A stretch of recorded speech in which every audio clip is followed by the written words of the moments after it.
Hello Caitlin, it is Monday, May 12th, and I just want to reiterate how adorable that deer video was.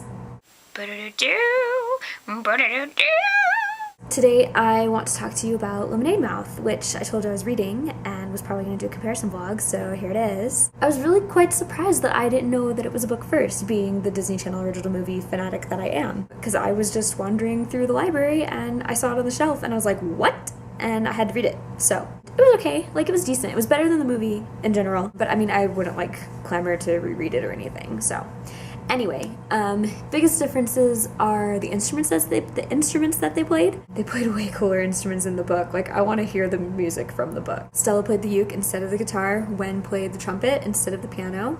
Charlie played like a wall of percussive instruments rather than a traditional drum set.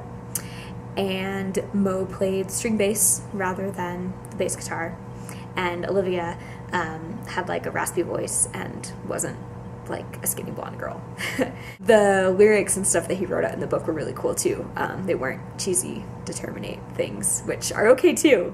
But I do, like, it makes me curious to hear the music from the book. Another big difference is that the book is told from multiple perspectives, which I thought was really cool. So like each chapter was a different member of the band, or Stella's friend, Naomi Fishburne, I think was her name, or Mo's friend.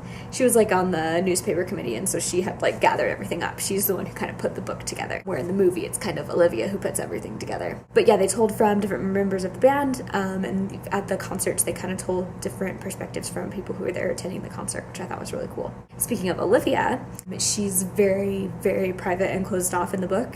The only like records that they have from her are letters that she wrote to her dad, so she doesn't even like share her own story for the book. They just kind of like collected it. Wen has like a super crush on his future stepmom, or is like attracted to her, and so that's kind of like the crux of the like marriage arguments in the book, rather than just like change and getting a new mom and stuff, which was kind of awkward in some segments as well. I was kind of like, I don't really want to read your chapters anymore, Wen.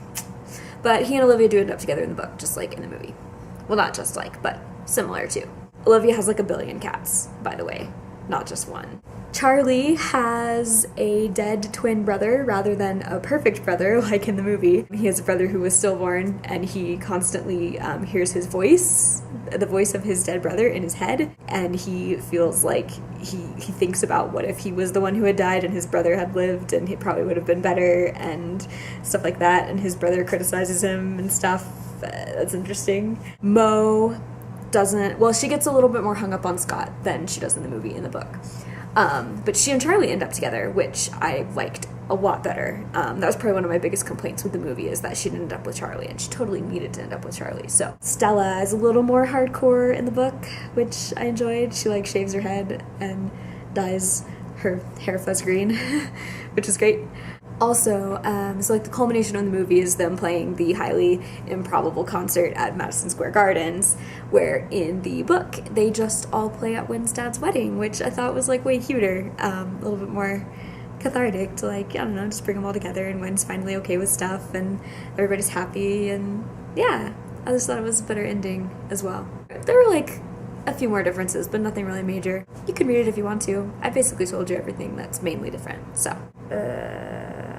anyway, I hope that you are having a good day and things are going well for you, and I will encourage you to keep being authentically awesome.